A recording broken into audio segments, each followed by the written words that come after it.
Okay, so hello and welcome to the first episode of the Athlete Mastermind podcast, of course hosted at House Edge Media headquarters in Ottawa, Ontario, Canada. I'm happy to be your host, Jesse Card, and we're pleased to be joined on the line today with one of our own former CCHL hockey player who's now at Colgate University competing in the NCAA in a D1 school. Evan, how's it going, man?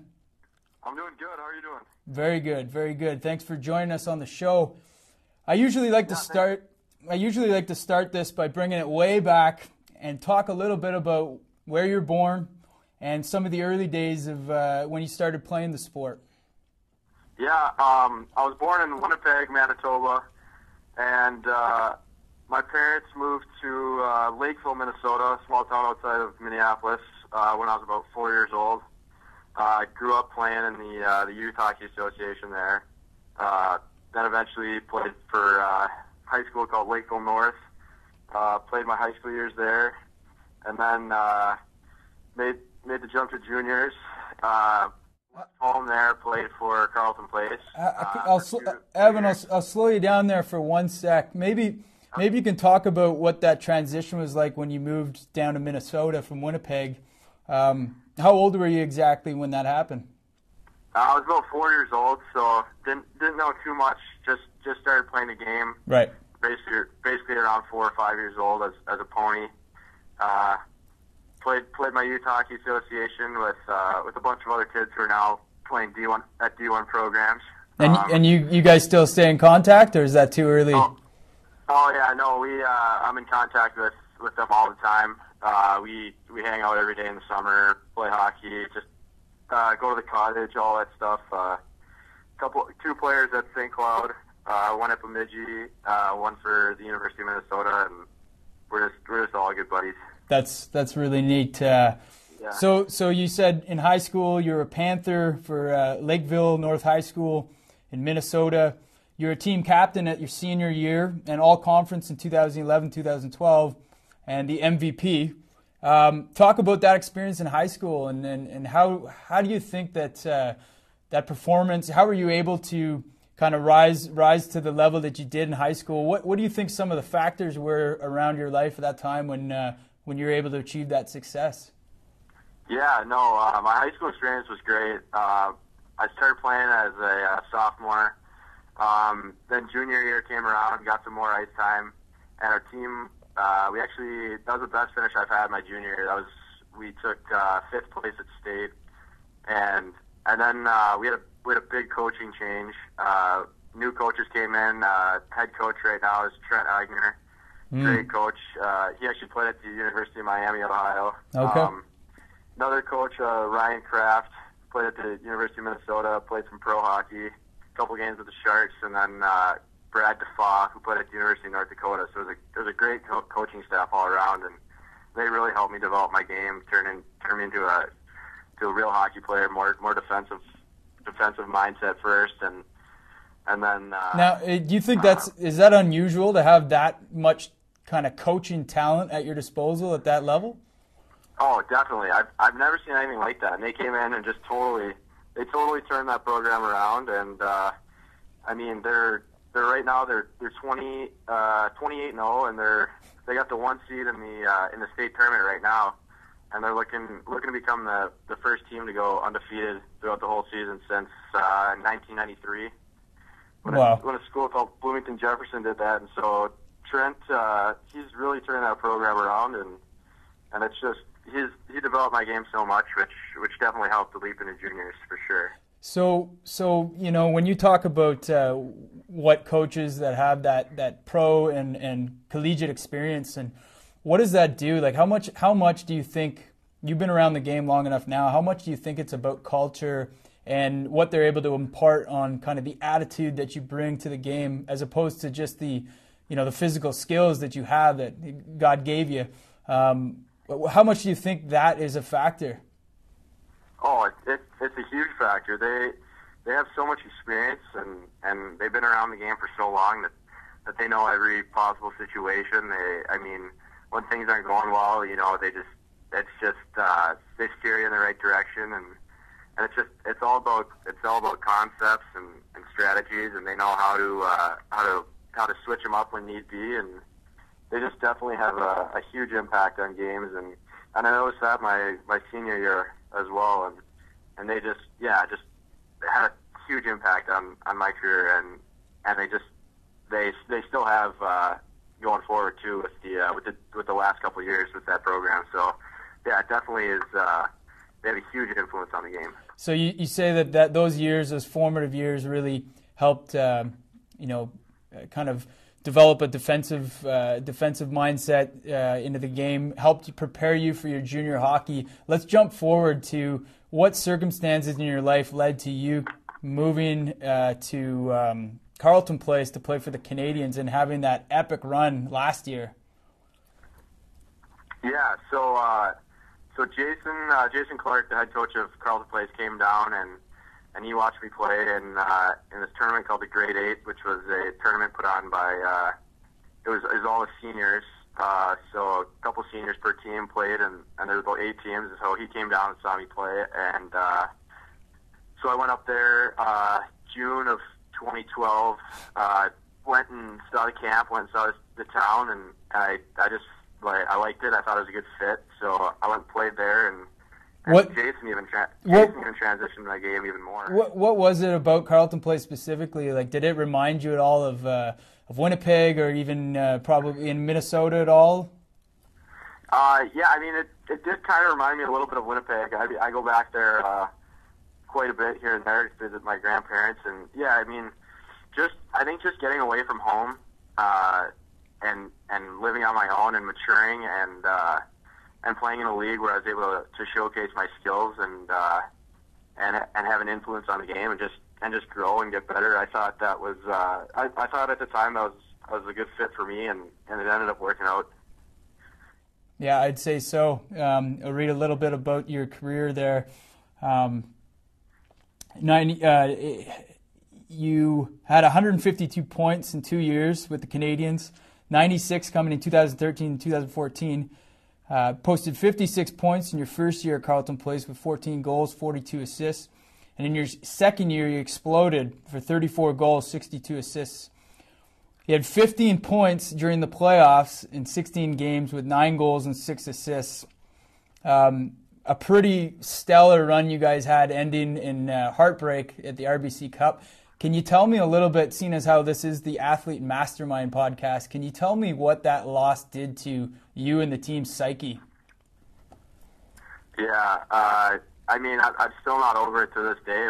It was detrimental, and I think we all thought on the bench there that we had won the game, and just two really bad bounces, and eventually the overtime winner. But yeah, even to this day, I'm still not over it, and I still wish we would have had that ring. But I think it's obviously a learning experience for my career in the future, and I guess just a learning experience. So I mean, yeah, I don't think I'll ever get over that loss. It's obviously it's a tough one. It's a tough one to swallow. For sure. If we go back to that Carleton Place, that final at the RBC Cup in Vernon, it's like you said, it's a hard one to take. But what sort of things do you think? Because I'm sure you've had setbacks in your career. I'm sure you've gone through other kind of hard obstacles in your career to get to where you are. What do you think that you've done personally to help yourself rebound from those times and to kind of get yourself right and go back at it to remotivate yourself? That seems to be the theme with a lot of successful athletes is their ability to persevere. Can you talk a little bit about how that is for you? Yeah, no. So yeah, after that game, it's tough because it was the last game of my junior career, and it was obviously for the national championship. So I wasn't able to bounce back like the next day or anything, but just over the summer had a long summer to think about it. But then I had to right away just flip the switch and know that I was coming into a high end university here at Colgate, so I had to get my mindset right and just make the transition to the next level again. And so yeah, I had to move on from that. I mean, I had a little bit to think about it, but something like that, I'll definitely come back in my future, and I'll be able to dwell on it, and positive things will come. But yeah, just right away I had to start training for the upcoming collegiate season and get right after it right away. So that was good. Coming in here was good. Nice. I'm curious to ask you, when you entered your junior career with the Canadians, do you remember if you had specific goals in mind for that time, and do you remember what they were? Would you mind sharing us what your goals playing at the Canadians were, and if you were able to do what you set out to do? Yeah, my first year, it was my first year of juniors, so my first goal was to be in the lineup regularly, and I was my first year. Started off third and fourth line, and eventually worked my way up to the second line, and then another goal of mine was to win the Bogart Cup.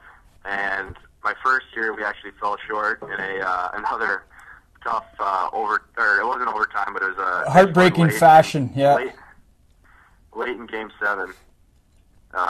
Heartbreak fashion to Cornwall. I think we outshot them.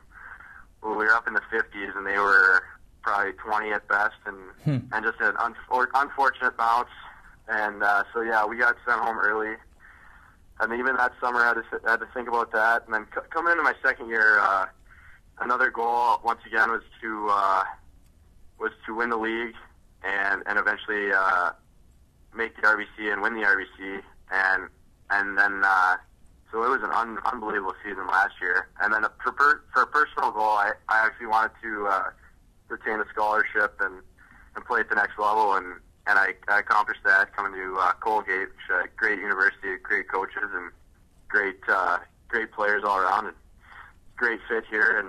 And then we wanted to win that national championship and just fell a goal short. But no complaints about last season. It was definitely a year to remember, and just an unbelievable experience. Now you're just talking about where you are now. I want to get into that a little bit with you. You're at Colgate. You've been on the ice quite a bit this year. I think 25 games you've suited up for. Is that correct? Yep. And maybe talk about your experience so far. That's another big transition in your career, and you know there's been a lot of other CCHL guys that have come through that program. And what does it feel like to be there now, finally? Yeah, no, it's been awesome. First time I stepped on the ice for captain's practice, the speed was so much faster, and you could tell that just the next jump is it's a huge step to that next level. So it was just all about me getting some experience, getting in the lineup, and just working hard every day. As you said, there's a lot of CCHL kids in the program now, and I think we have close towards 10 of them, and yeah, they're all great guys, and they all contribute to the team, and it's been a really fun experience so far. And we're actually just heading into playoffs. We got the 4th seed in the ECAC, so we got a first round bye. So nice. We're waiting for our opponent. So we have this weekend off. We're waiting for our opponent for the following weekend. So it'll be good to see how the playoffs shape up, and we're obviously hoping to win the league here. Well, the same thing is happening in the CCHL right now as well, so we're all eager to see what the matchups will be, and definitely keeping tabs on Colgate and what's going on there. Maybe you could talk a little bit about what the campus is like there. What sort of things do you think are really unique about Colgate, and why you're happy to be there? Yeah, it's an unbelievable campus, upstate New York in the mountains, and great scenery, and it's a really, really good academic school. So they actually pride on their on the student athlete and the student portion first. Student comes before athlete, and so they're great professors here and really prestigious school. So getting the best education I can while I'm playing the sport I love, and it's been an unbelievable experience here so far. Well, yeah, we're all happy for you here at House Edge Media and CCHL Network. What are you studying, Evan? I actually haven't decided on a major yet, but I'm just taking a couple courses here and there, get my feet wet, and I'll probably make a decision by the end of my sophomore year for sure. Right on.